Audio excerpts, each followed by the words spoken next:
Day 7. This lesson is a review of what we've learned over the last 7 days about exponential functions. We are going to solve equations that have radicals in them. We're going to solve equations that have fractional exponents. We're going to solve equations that have variables in the exponent. We'll solve equations that just have exponents, normal exponents, like 6. And we'll do some analysis of functions, including graphing exponential functions without a TI-30 XS multiview. And we will analyze functions in terms of transformations from some parent function. Will they go up, down, left, right? Will they be a vertical stretch or a compression? Let us begin. Number 1. To solve an equation like number 1, we need these radicals to be on opposite sides of the equation. So I'm going to move this one over to the right by adding it to both sides. So I'm adding the 5th root of 4x plus 5 to both sides of the equation.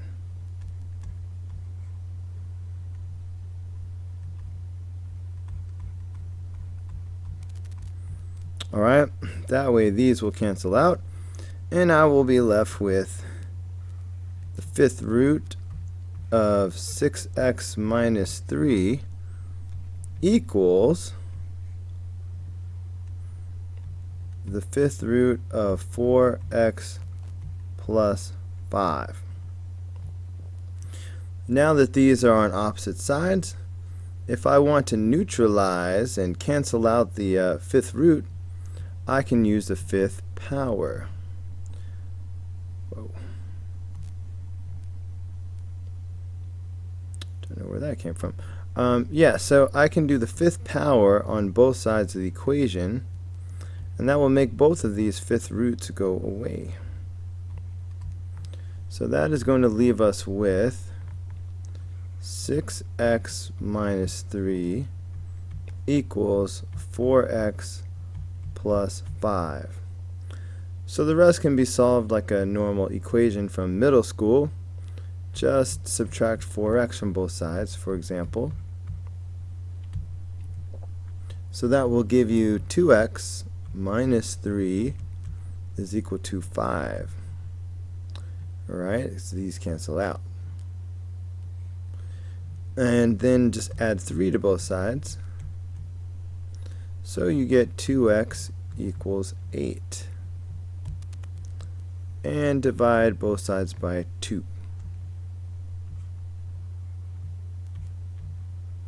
So that gives you x equals 4. Alright, now that may be the answer, but there's a chance that this is not the answer, so you must check. Remember, when there's a radical involved, the checking part is not optional. So I will check that off to the side.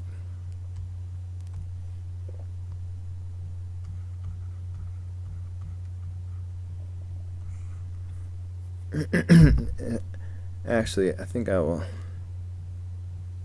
How much space do I have? I'll squeeze it in over here. So I'm checking a value of x equals 4. So, alright, so we're checking x equals 4. This will make the equation become the 5th root of 6 times 4 minus 3 minus the 5th root of 4 times 4 plus 5 equals 0. So this will be the 5th root of, let's see, 6 times 4 is 24 minus 3. And this will be 16 plus 5. 24 minus 3 is 21. So this will be the 5th root of 21 minus And guess what? 16 plus 5 is also 21. Whoops, why did I put 20 then? I don't know.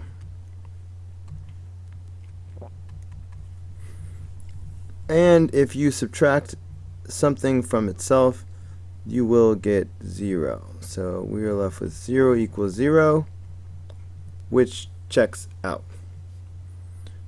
So far, so good. Number 2. For a problem like this, we need to get the exponent part of this by itself. So we need to get rid of the 29 first, and then get rid of the 3. To get rid of the 29, we will add 29 to both sides like this. So that will give us 3 times 5x plus 7 to the 5 over 3 power is equal to 729. Now we get rid of the 3 by dividing.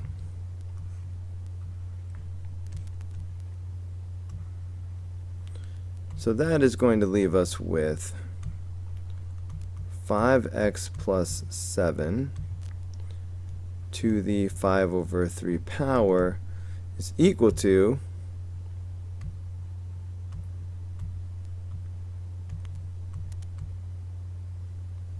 243.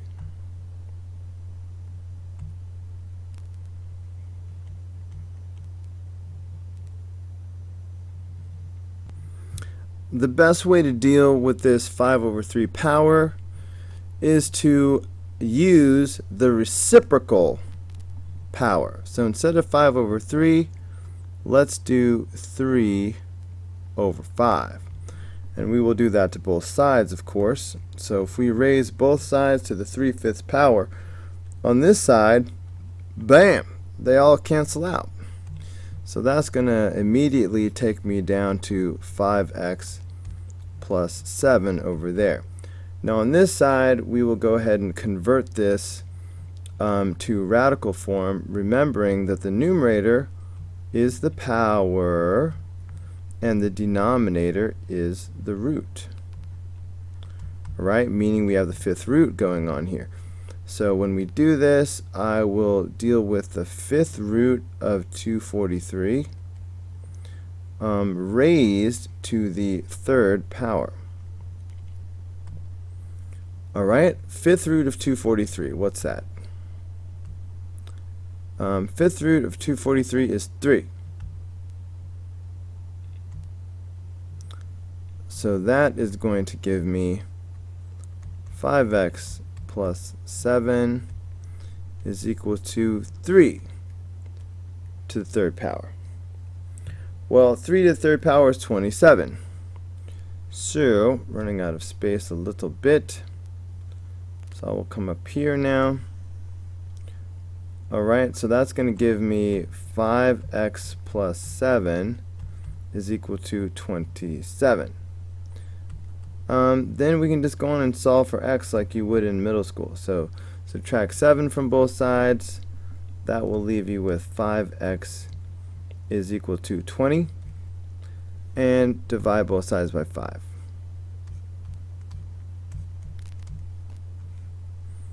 Alright, that will leave you with x equals 4. Now, x equals 4 is probably the answer, but we cannot be sure until we do the check. And the reason why we have to do the check is because radicals were involved. Alright, so let's go on and check the solution of 4 and make sure that it is good. So this would become 3 times 5 times 4 plus 7 to the 5 over 3 power minus 29 is equal to 700. Okay, so that'll be 3 times 20 plus 7 to the 5 over 3 power minus 29 equals 700. Notice how I leave the 700 alone. Just leave it be. Don't mess with it. Don't add 29, none of that. So that's going to give me 3. Now inside of here is 27. 5/3 power minus 29 is equal to 700. So let's do this. Now it's time to convert this to power and root. So that 3 is still there, but I'm going to do the cube root and 5th power. So the cube root of 27 raised to the 5th power minus 29 equals 700. The cube root of 27 is 3. So I'll make 3 times 3 to the 5th power minus 29 is equal to 700. 3 to the 5th power is 243.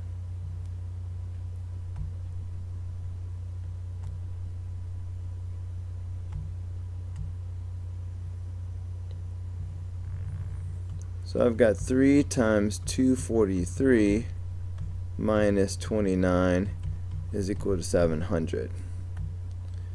Now 3 times 243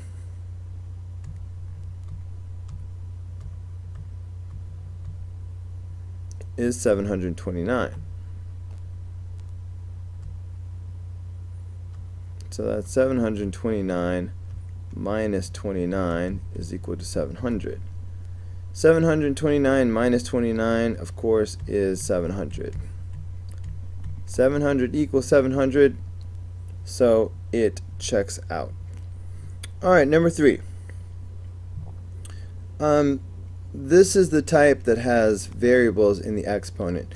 To solve these, we need the bases to be the same.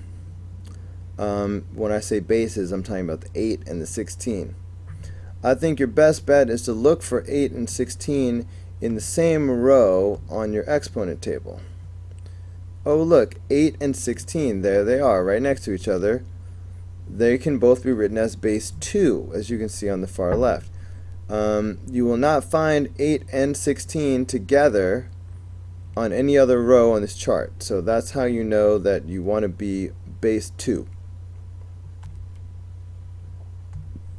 Okay, so let's rewrite both of these as base 2.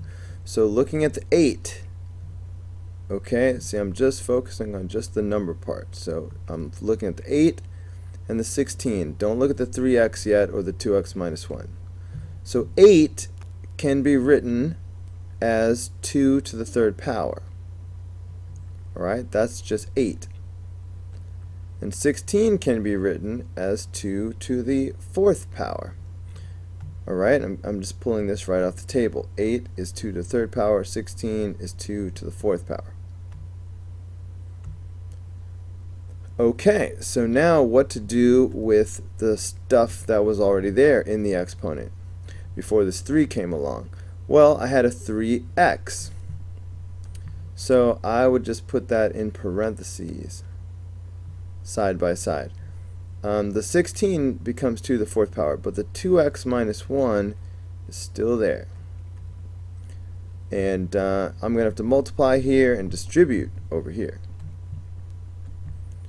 So this will give me 2 to the 9x, 3 times 3. And this will give me 2 to the 8x minus 4 power. Now that the bases are the same, you can be guaranteed that the exponents will be the same. So 9x must equal 8x minus 4. We didn't cancel the 2's. This was just a jump of logic. If the bases are the same, the exponents have to be the same. Otherwise, it doesn't make any sense. The rest of this we can solve like a middle school. So subtract 8x from both sides. And that actually will just give us x equals negative 4. We don't have to check this one. There were no radicals or anything. So as long as we didn't make any mistakes, you can be confident that that is your answer. Okay, look at number 4. Alright, same type of thing, but we just need to get rid of the 1/3 in the front. Yeah, so if I'm going to get rid of that, I will multiply by 3 to cancel it out. Alright, so that will give me 6 to the 3x plus 2 power. Let's see, 432 times 3.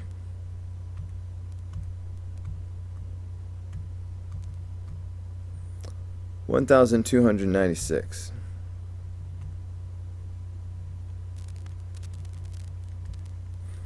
Alright, again, just like on number 3, we really need the bases to be the same. Here I've got the 6, so I'm wondering if I can write 1,296 as a base 6. So here my 6 is, I'm sorry, here's my base 6, so 1,296 is right here. And that's 6 to the 4th power. So as I rewrite, I will keep this 6 to the 3x plus 2 power, but we just saw that this could be written as 6 to the 4th power. And again, if the bases are the same, logic dictates that the exponents must be the same. Middle school math, sorry, subtract 2 from both sides. That'll give us 3x is equal to 2, and divide by 3. So that gives us x equals 2/3.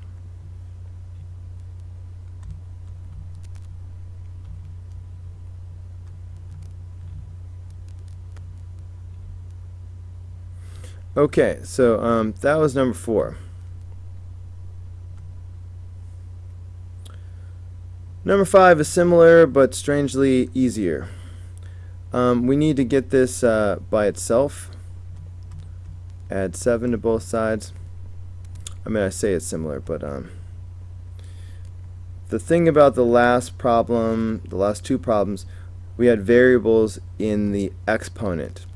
Alright, variables up high. That's when you need like bases. So this problem is actually totally different, and I don't need any like bases or anything. It'll be obvious. So you add 7 to both sides. So that will give us x plus 5 to the 6th power is equal to, and this will make 64. Now, to cancel out a 6th power, I need the 6th root. So I will do the 6th root to both sides.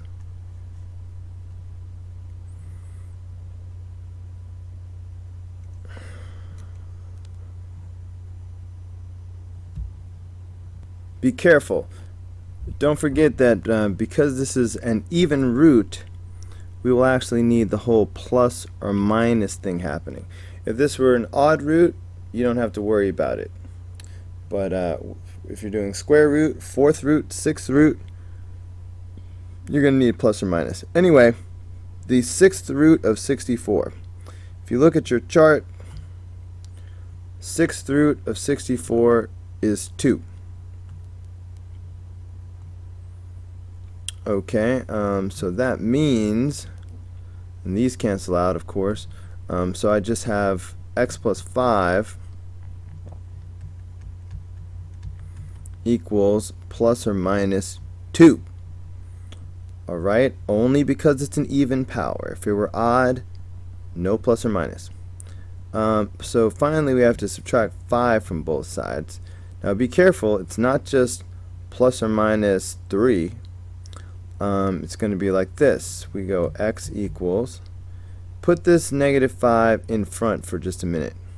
So I will have negative 5 plus or minus 2. Okay? So that is going to give me 2 solutions. Alright? Because this really means negative 5 plus 2. And it also means negative 5 minus 2. Negative 5 plus 2, that's negative 3. Negative 5 minus 2, that is negative 7.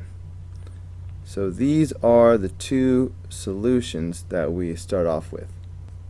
Actually, they are the two solutions, period, because there are no radicals that we were really dealing with, so we can be guaranteed that these will work just fine.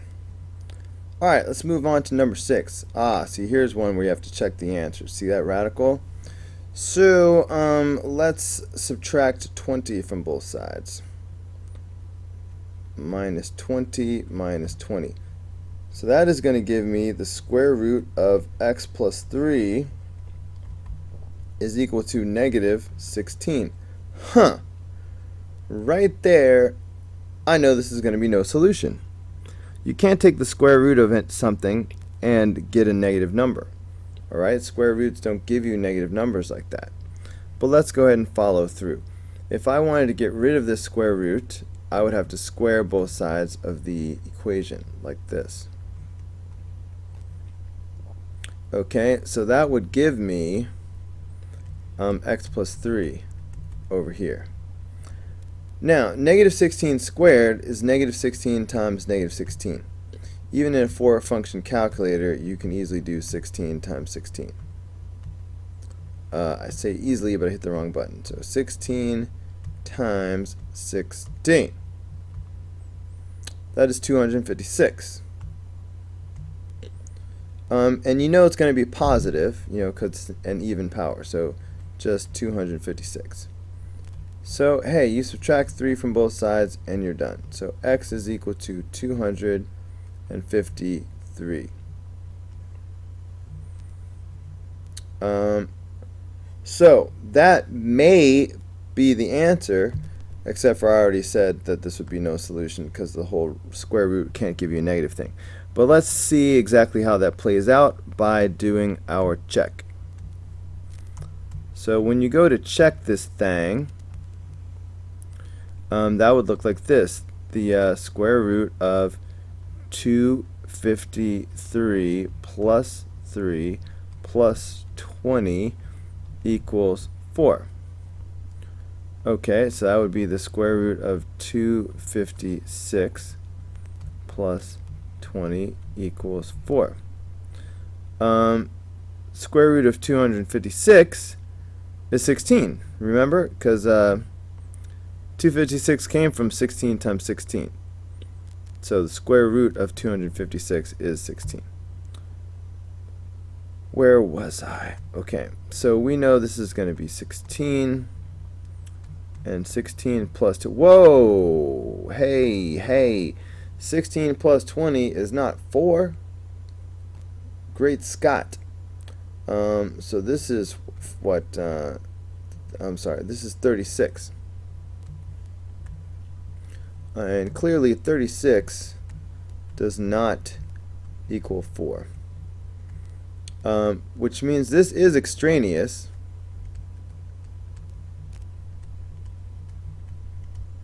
But since that was our only solution, and our only solution turns out to be an extraneous solution, then we will cross this out and put no solution.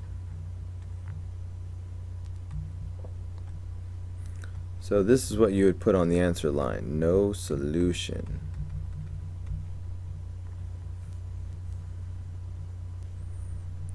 Okay, that was number 6.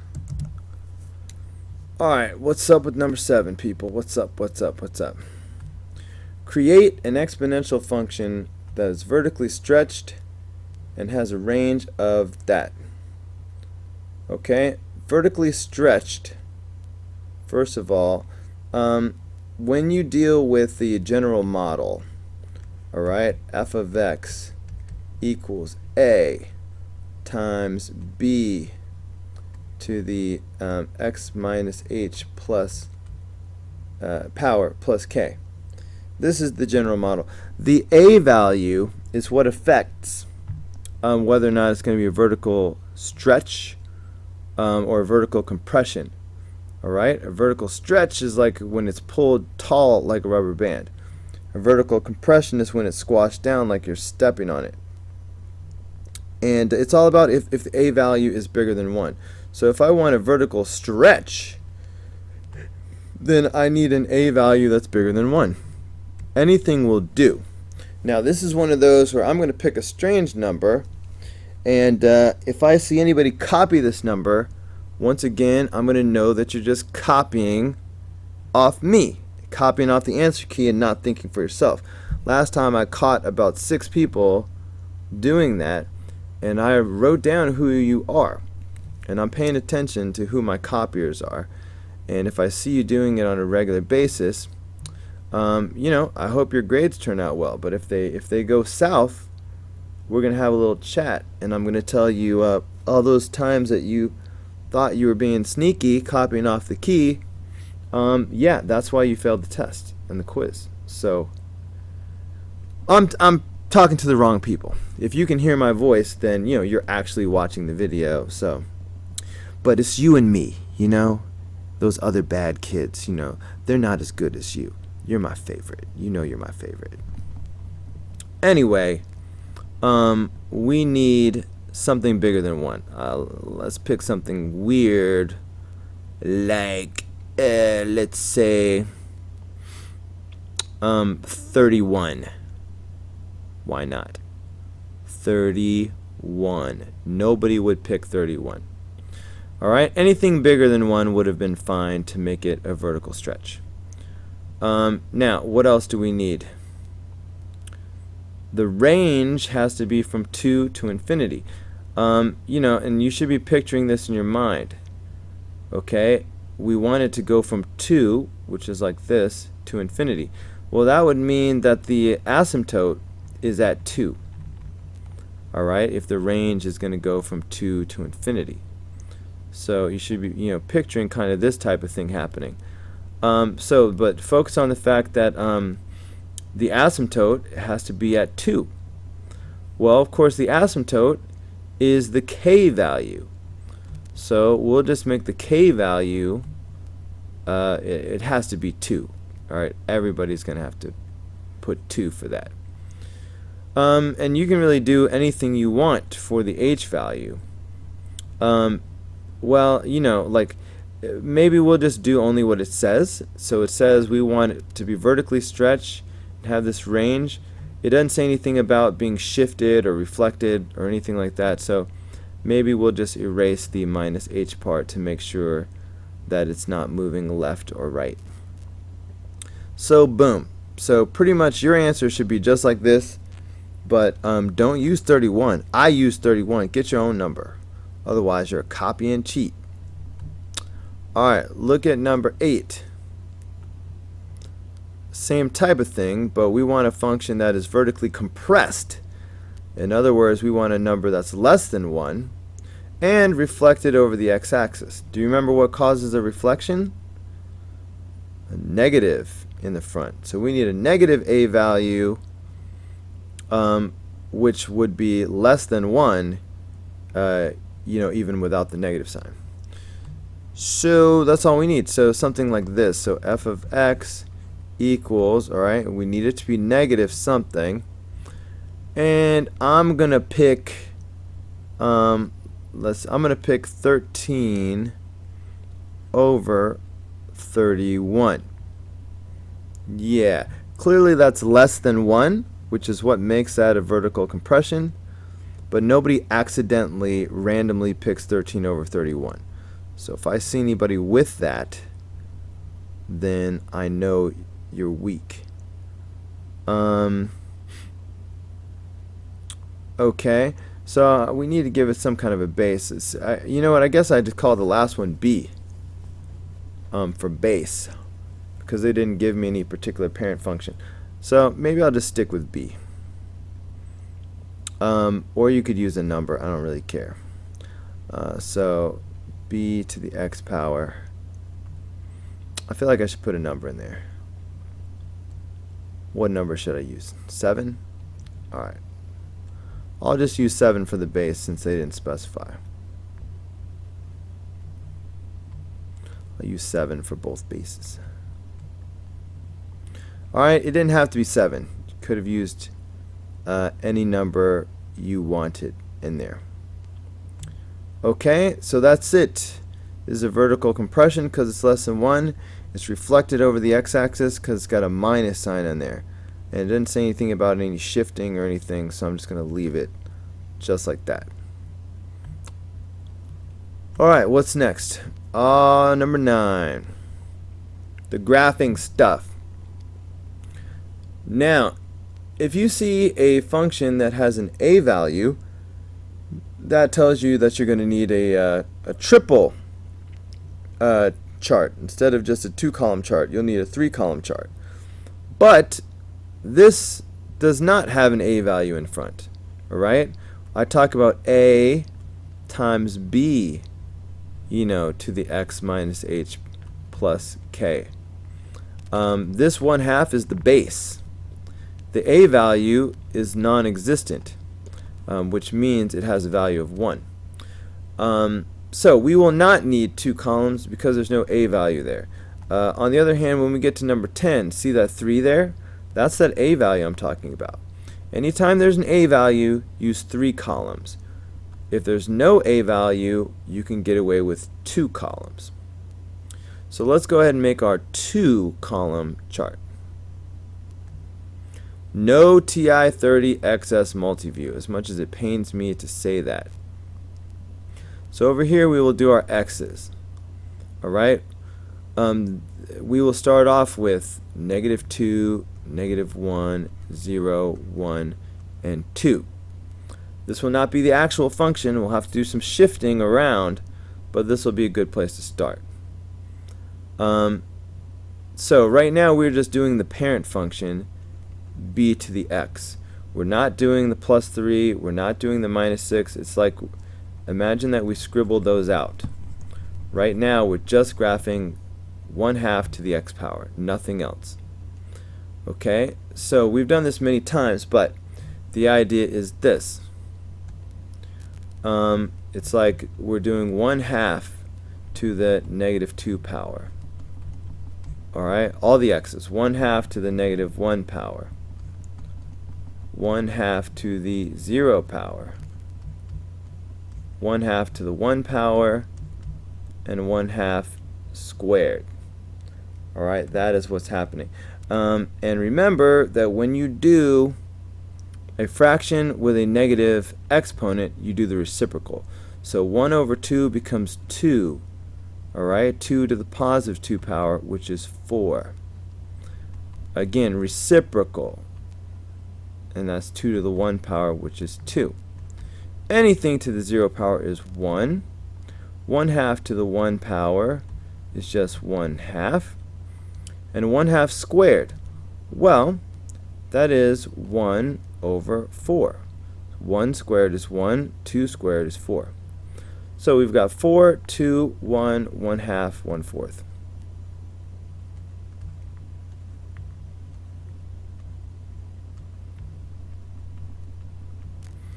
Alright, that is what we are graphing first. Alright, remember when we graph this, this will not be the final answer, so we will not draw the curve through that. But I do want to see these 5 dots on your graph. So -2, 4. So -2, 4 would be here.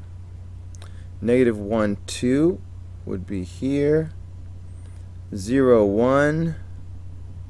1 is at 1/2. And then 2 is, let's say that would be half, so this will be about 1/4. So that's our skeleton, those 5 dots. Alright, but now is when we go ahead and do the +3 and the -6. Alright, of course you have to understand what effect those have.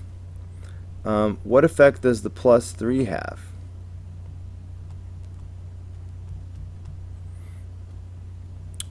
Alright, hopefully you said left 3. Anything being added or subtracted in the exponent is left-right motion, and it's the opposite of what you would normally think. So negative will take you to the right, positive will take you to the left. And what about the -6? Yeah, that's going to be down 6, alright? This, the k value, if you will, I guess I don't have that little model written down anywhere anymore. But yeah, the k value is up-down motion. Negative will take you down just like you would think. So everything has to be shifted. As far as the parent function, you have to shift it left 3 and down 6. So these 5 points, if I shift them left 3 and down 6, those will be the actual points that I want. So starting with this, if I go left 3 and down 1, 2, 3, 4, 5, 6, all right, this point is that point shifted, left 3 down 6. All right, if I shift this one the same amount, it'll end up here. You know, sometimes it's quicker just to use their relative position. See how it's kind of down 2 over 1, down 2 over 1. It's up to you. Anyway, just to make a point, I'll do this one the other way again. So it's supposed to be, what did I say, left 3 down 6. So I could take this once again and go left 3 and then down 1, 2, 3, 4, 5, 6. But again, I see that's like down 1 over 1, so I could have just gone down 1 over 1. And this next one, see how they are to each other? So this one should be in the middle of that square. The next one should be at the 1/4 mark. So these green dots are the actual dots we're going to graph. Whereas the asymptote, based on the equation, we know that this -6 should be the asymptote. Make sure you draw the asymptote. Do not leave it off. Okay, so it is at -6.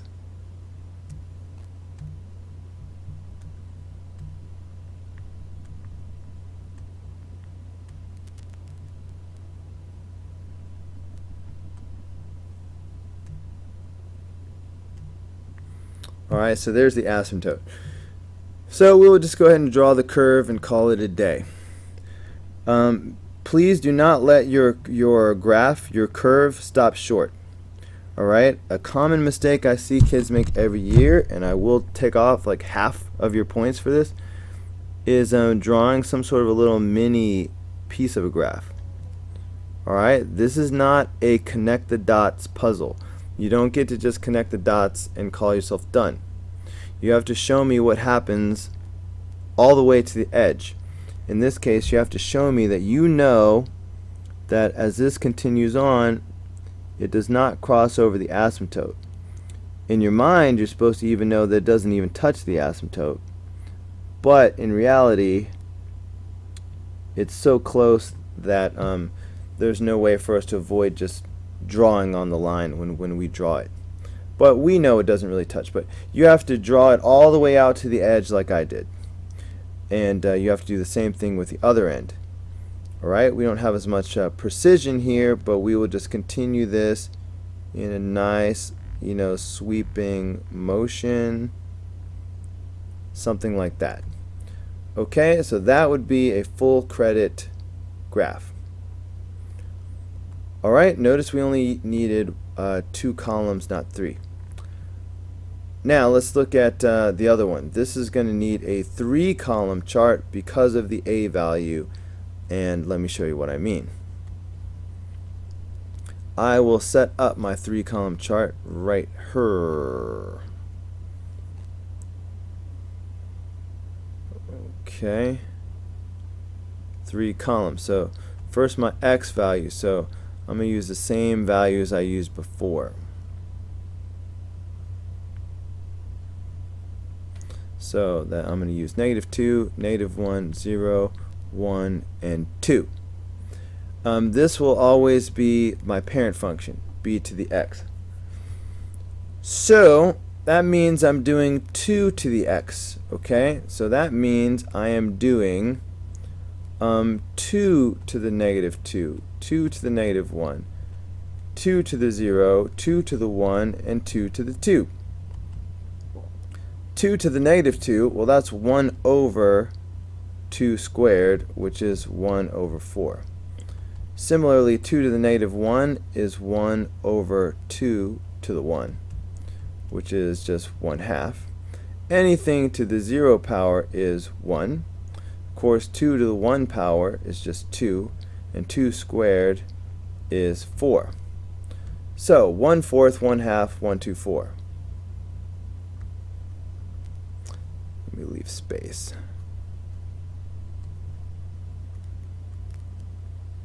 So 1/4, 1/2, 1, 2, 4. All right, that's the parent function. But we won't graph this yet.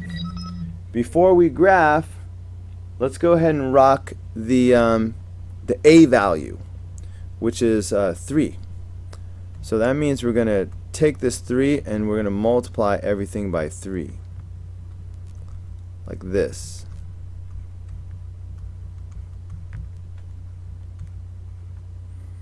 Okay? 3 times 1/4 is 3/4. Oh, by the way, because I'm applying the a value now, I call this a b to the x, because I'm taking b to the x and I'm multiplying by a. I don't like that x though. Let me try that again. A b to the x. Alright, so here is 3 times 1/2 is just 3/2. 3 times 1 is 3. 3 times 2 is 6. 3 times 4 is 12. By the way, 3/2 is like 1.5, if anybody cares. Okay, so these are the values that I will graph ghost style. So at -2, I'm at 3/4.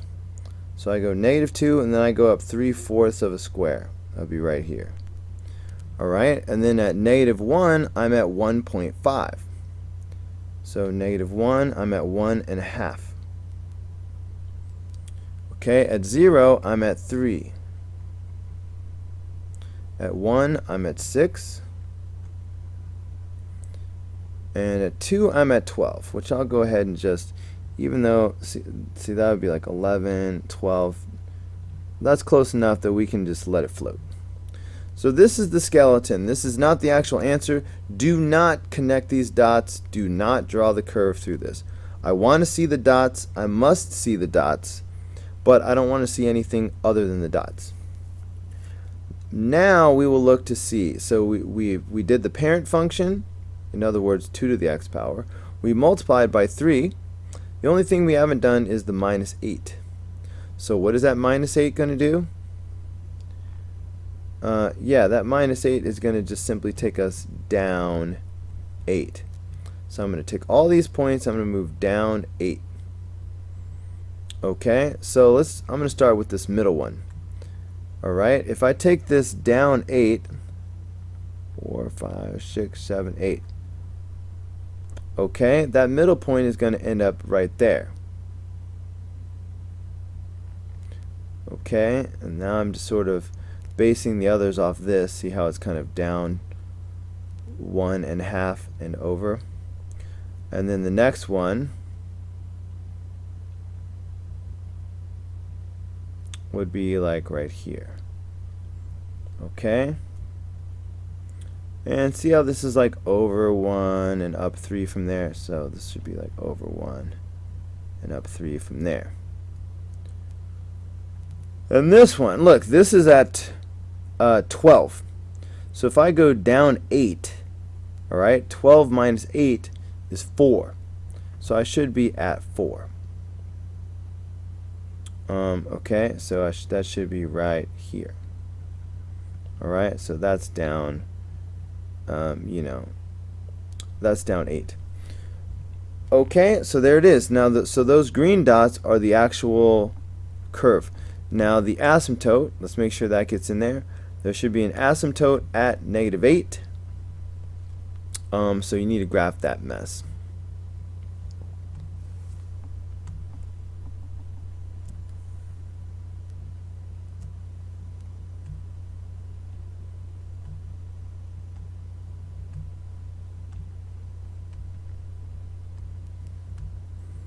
Alright, so there's the asymptote, and now I'm going to draw the curve.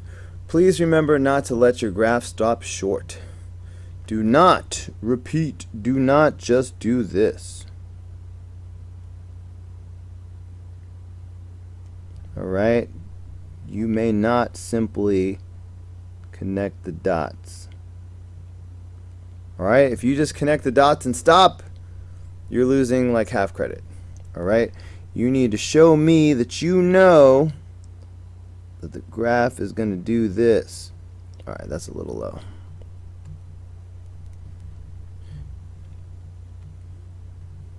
You need to show me that you know the graph is going to do this.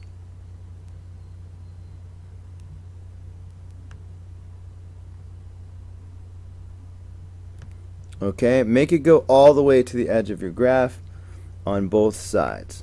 So this should continue on up, you know, doing generally that kind of thing. So that is a full credit graph. All right, it doesn't have to be perfect, but it has to have the right basic shape. All right, so that was number 10. What else you got? Oh, okay, information about these things. I think I better zoom out. All right, so the domain.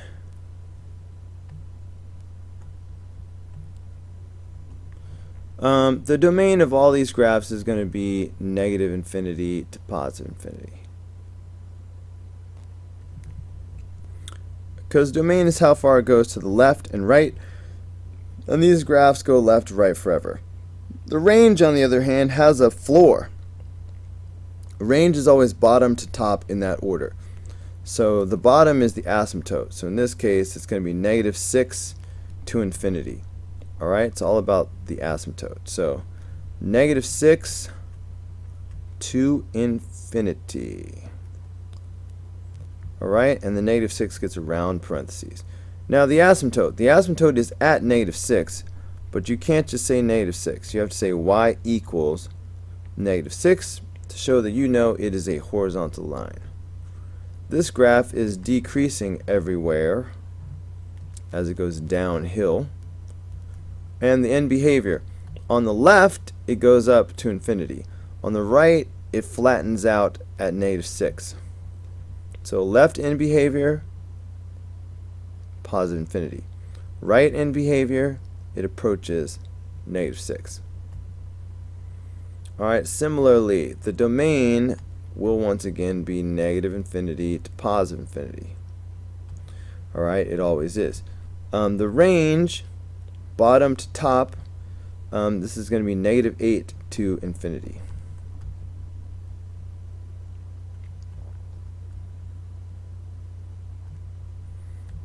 Okay, the asymptote.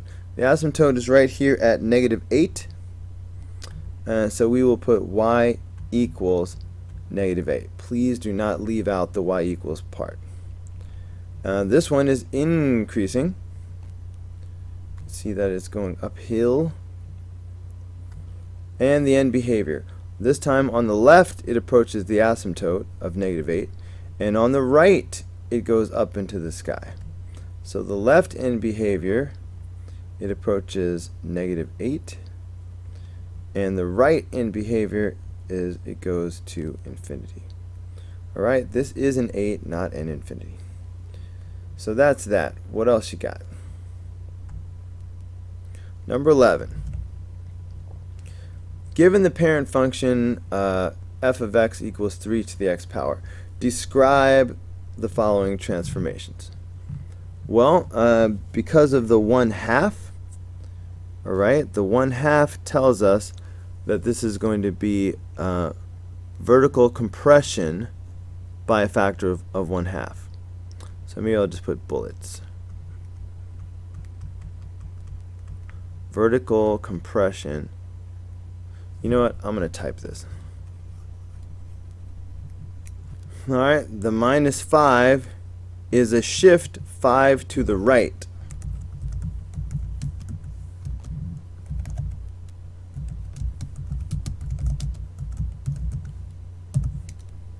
Alright, that's a left-right shift. Negative is actually to the right, and positive would be to the left. And finally, the -4 is a shift down 4 units. Alright, that's what's going on for that one. Alright, looking at this one, see that negative sign? That is a reflection over the x-axis. And then the minus 2, of course, is a shift down 2. Alright, I see 2 transformations on this last one. This 4 in the front is going to be a vertical stretch by a factor of 4, because that's bigger than 1. It's a stretch. And the plus 5, anything happening in that exponent, added or subtracted, will be a horizontal change, left-right. And it's the opposite of what you would normally think. So a plus 5 shift is actually a shift 5 units to the left. Problem number 12, one last problem. We need to solve this. Got to get rid of that radical, so we can accomplish that by squaring both sides of the equation like this. Square this and square that. Be careful, you cannot just square these two pieces. That's a common kid mistake. In the meantime, the radical and the square, they cancel each other out. So that will just give us 3x plus 7 on the left. Now, this has got to be x minus 1 times x minus 1. Alright, that's what it means to square something. You multiply it by itself. And in order to do this, we have to double distribute, like this. Alright, some teachers call it foiling. So this is going to give us 3x plus 7 equals x times x is x squared. X times negative 1 is negative x. Negative 1 times x is another negative x. Negative 1 times negative 1 is a positive 1. If you put these two together, it's like negative 1 and negative 1 make negative 2. Alright, I'm just going to save a little space here and go ahead and just put negative 2x. So I've got this. I see I've got x squared and x. So I'm going to have to get everything on one side and either factor or use the quadratic formula. So for example, to move that 3x over there, I need to subtract 3x from both sides like that. I can move that 7 with a minus 7. Just line up your like terms. Okay, so these are gone now. So that's going to give me 0 equals x squared. Putting these together, whoops, that's minus 5x. Putting these together, that's minus 6. Alright, this looks like it shouldn't be too hard to factor. Alright, x squared can only be x times x. I look at that 6, and I'm thinking, it could either be 2 times 3, or it could be 1 times 6. Either one could give me a 5, so I need to play with it. So say if I go with the 2 times 3 option. 2 times 3. Inner, that gives me 2x. Outer, that gives me 3x. In order to make negative 5, both of these would have to be negative, which would make both of these negative. But a negative times negative is a positive, so that would not give me the negative 6 that I need. That means the 2 times 3 option is not the right one. So instead, I move on and I consider the 1 times 6 option. Alright, 1 times 6. Inner, I've got 1x. Outer, I've got 6x. I could make negative 5 out of this if I had negative 6 and positive 1. So that'd be positive 1, negative 6, like that. And a positive times a negative is a negative. So that is now factored correctly.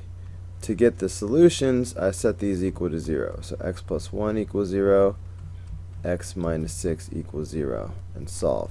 So this will give me x equals negative 1 and x equals positive 6.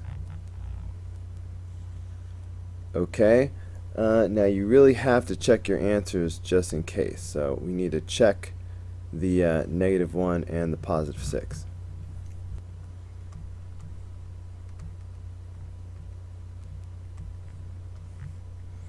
Alright, if I check negative 1, that's going to look like this.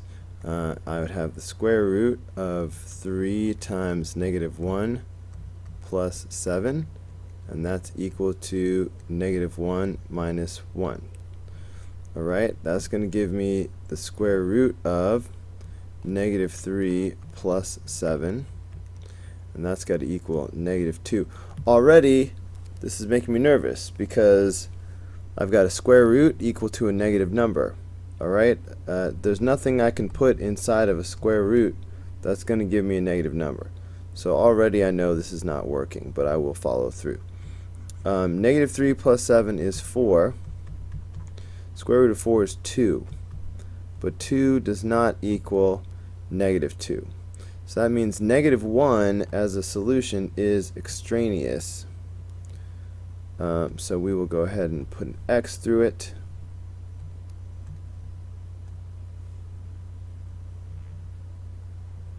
Okay, and call it extraneous.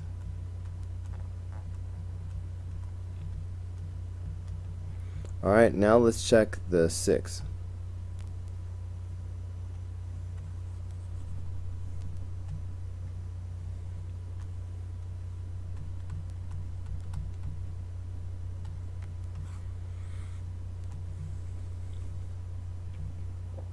Alright, so that would look like this.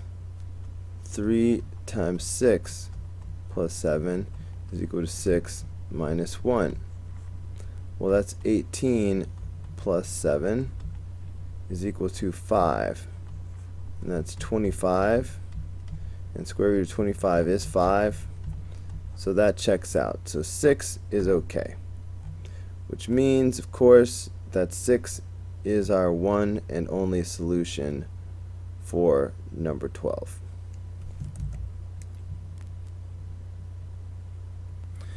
Alright, that is it for this review. That's a pretty good snapshot. Please make sure you can do every problem on this review without using the video or your notes or anything else. So if you've been copying or anything like that, if you had a pencil in your hand, I forgot to give you the no pencil speech. Shame on me.